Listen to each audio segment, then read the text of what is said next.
Time for Alamogordo Town News on Crazy Radio. I'm Anthony Lucero. When it comes to news on 95.1 FM, weather always comes first. Thunderstorm activity is anticipated to sink southward to the southeast. Very large hail appears probable across parts of central Texas and into the Arklatex region, with a broader region of severe hail and damaging wind potential extending through the lower Mississippi Valley into the southeast. Areas of flash flooding are also possible along this corridor stretching between eastern Texas to central Georgia. A long-duration heavy precipitation event is also ongoing throughout the northern Rockies and parts of the northern High Plains. Closer to home, warm and breezy conditions are expected through much of the next 7 days. A boundary is going to switch winds in the morning from the east, but winds will return from the west by afternoon. On Saturday, eastern areas, especially the Sacramento Mountains, will have a chance for some thunderstorms. Dry and warm conditions will return Sunday into next week. We're going to have another look at the weather following this news.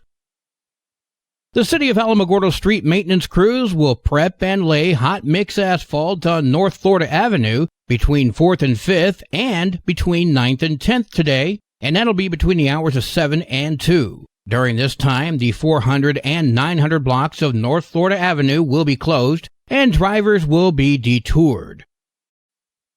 Yesterday, a single item was on the agenda for the County Commission special meeting. We're here today to have a public hearing to discuss hear comments and consider Ordinance 24-01, an ordinance imposing a lodger's tax, setting forth definitions, providing exemptions, establishing civil and criminal penalties, providing for audits, establishing administrative procedures, and establishing an effective date. And who do we have here? Rachel Black, Chief Deputy Treasurer. Tell us a little bit. Amy and I worked page by page, paragraph by paragraph, matching up with the statute and all that good stuff.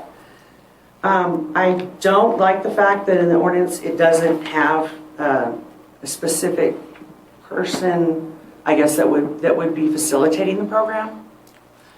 Which it's stating county manager or designated. Right. And so to me, it would make sense that if there was a specific office or, you know what I mean? We did have treasurer in there. We took that out right. Because of your statement. We can't force an elected official. So that's why we put it back as Otero County. Right. Okay, I admit it. I tuned this meeting out. It's available for viewing on the county Facebook page. I would like to make a motion to approve Ordinance 24-1 with the changes that we've discussed. I'll second it. All in favor? Aye. Aye. Aye. And there's the end result. There is another county commission meeting today, 2 items listed under new business. Discuss and receive comments on existing and proposed infrastructure capital improvement plan projects and request approval of resolution number 050924/11251, disposition of personal property and fixed assets in accordance with state statute through govdeals.com, which is an online auction service. Hey, if you're curious about charter schools and what they can offer our children and community, join Main Gates United Education Committee for an engaging discussion and get your questions answered. 2 public forums are going to be at the Chamber of Commerce on Wednesday, May 15th from 6 until 7 and Tuesday, May 21st from noon until 1. These forums are open to all to learn more about the options and impacts of charter schools in the area. For more information, you can contact the Chamber of Commerce. The Republican Party of Otero County invites you to date the candidate. That'll be the center of this month's meeting, and it's going to be held at the 19th hole. That's 2351 Hamilton Road in Alamogordo. Now, you got to pay in advance or RSVP. There's going to be a fajita buffet. You can listen to the candidates and spend some time on your own for some Q&A. It's $25 a person, and that includes your dinner and tip. Now, this is not required in order to attend this meeting, but your support of the golf course is appreciated. The meeting begins on May 23rd at 6 p.m. You should probably get there around 5:30. Check out the Republican Party of Otero County Facebook page for details.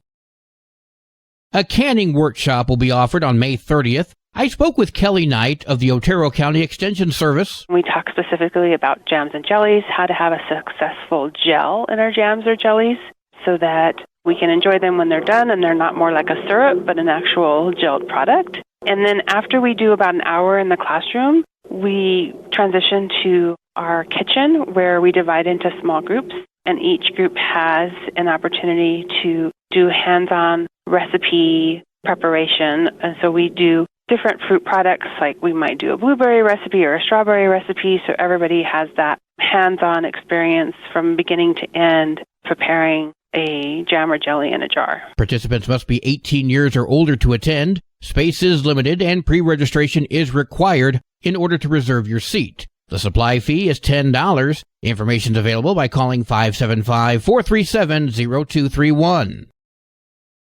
Well, today is Thursday. That means it's time for an inspirational moment from our good friend, Pastor Lauren Noble. Today he's going to talk to us about patience. Good morning, 95.1 listeners. This is Pastor Lauren with our Thursday Thought.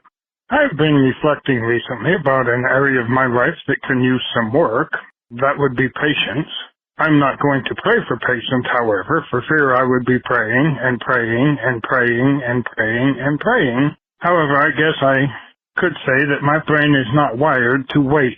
I want results right now. I don't like waiting for anything. I want a plan. I want to know what is going on. And patience is not the big strong suit for me.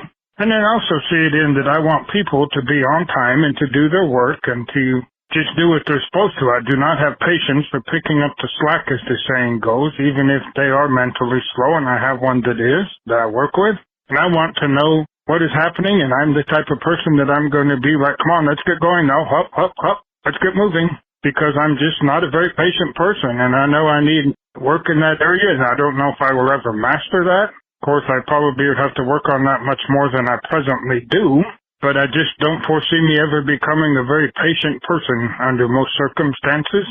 Let me say a prayer for us. Lord, help me and all of us, perhaps, to be patient with others and not be so critical of others and in a hurry all the time, but to sit back and wait and understand that we don't always have a plan, and life doesn't always have a plan. Life is life, and that makes it difficult for us to really expect a plan and want everything right this minute, because it doesn't always happen. Amen. Until we meet up again on the airwaves, blessings to you. News from around the state in just a moment. This is Alamogordo Town News on Crazy Radio. I'm Anthony Lucero. Local news from local perspectives from local voices. AlamogordoTownNews.com. Local sports, local events, and local happenings, and more. Owned and operated by Second Life Media. We are Otero County. AlamogordoTownNews.com. Heard daily on Crazy KALH Radio 95.1. Directory Plus is the right size book. It's the book if you need a phone book. That's what just one person has to say about Directory Plus. With its red cover, features, colorful yellow pages, and lots more, it's no wonder people all over use Directory Plus. It has so much more information. You can cross-check phone numbers or addresses or pretty much anything. Look on the plus side, Directory Plus. I'm a big fan of Directory Plus. A Gallup man received a prison sentence of 10 years after pleading guilty to illegal sexual contact with 2 minors. 30-year-old Lantham Eskeets admitted to contact with 2 victims between August 2012 through August 2013. One victim was between the ages of 12 and 16, the other under the age of 12. The incidents took place on the Navajo Nation. Now, after he serves his time in prison, Eskeets will be under supervision for 10 years and have to register as a sex offender.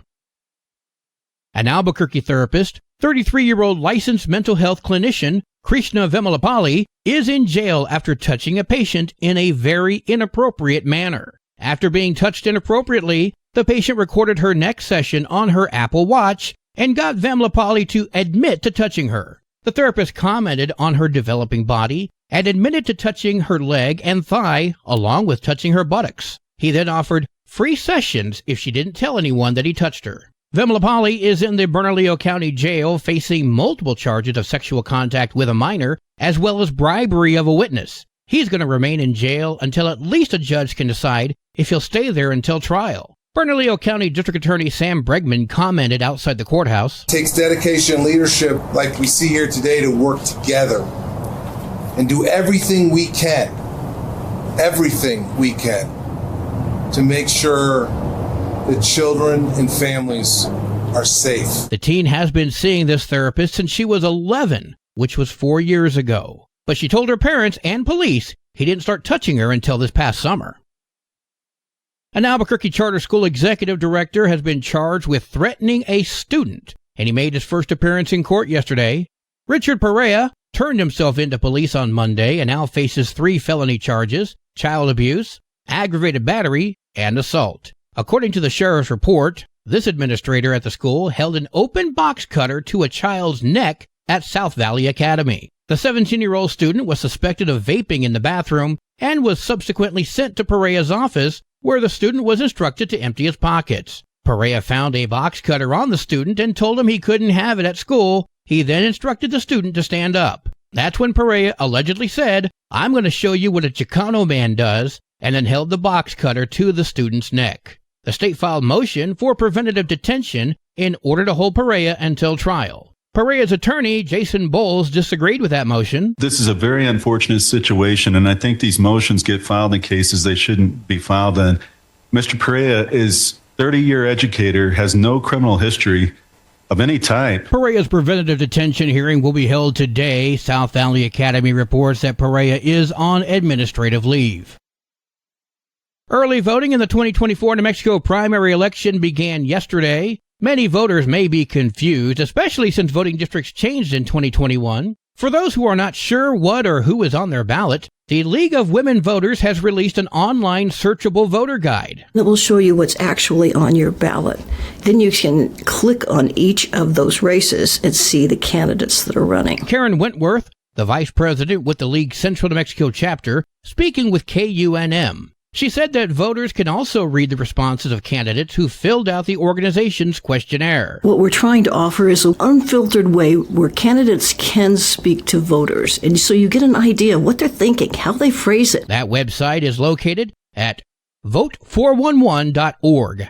That's vote411.org. The League of Women Voters have been releasing these guides for over 70 years. Incidentally, in New Mexico, only those registered as Democrat, Republican, or Libertarian can vote in primaries. Others may also participate by changing their party affiliation upon arrival to vote in person using same-day registration. The voter may also change it back ahead of the November general election.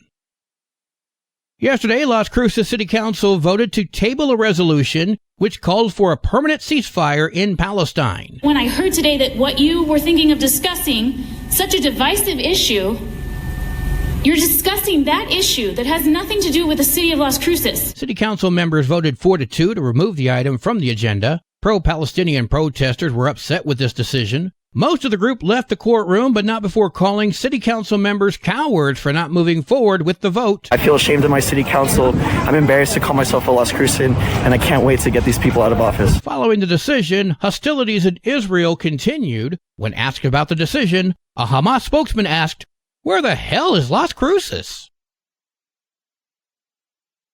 Sports and weather are next. This is Alamogordo Town News on Crazy Radio. I'm Anthony Lucero. They are role models and educators. Their work requires a great deal of time and energy for very little pay. Who are these unsung heroes? Thanks, Coach. Thanks, Coach. The simple truth about education-based athletics in New Mexico is this. Without a committed team of coaches and administrators, they just wouldn't be possible.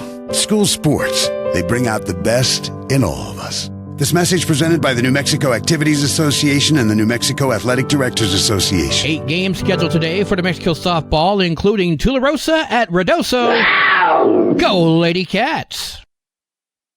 Your Crazy Radio spot on weather forecast for the Tularosa Basin today calls for sunny skies, winds gusting as high as 21 miles per hour. Partly cloudy tonight, winds gusting as high as 22. Mostly sunny tomorrow, winds gusting as high as 18. Your high today in the basin, 81. Low tonight at 53. High tomorrow, 82 degrees. In Cloudcroft, sunny skies today, winds gusting around 28 miles per hour. Increasing cloudiness tonight, winds gusting around 26. Partly sunny tomorrow, winds gusting at 23. Your high today for Cloudcroft is 60. Low tonight, 38. High tomorrow, 59 degrees.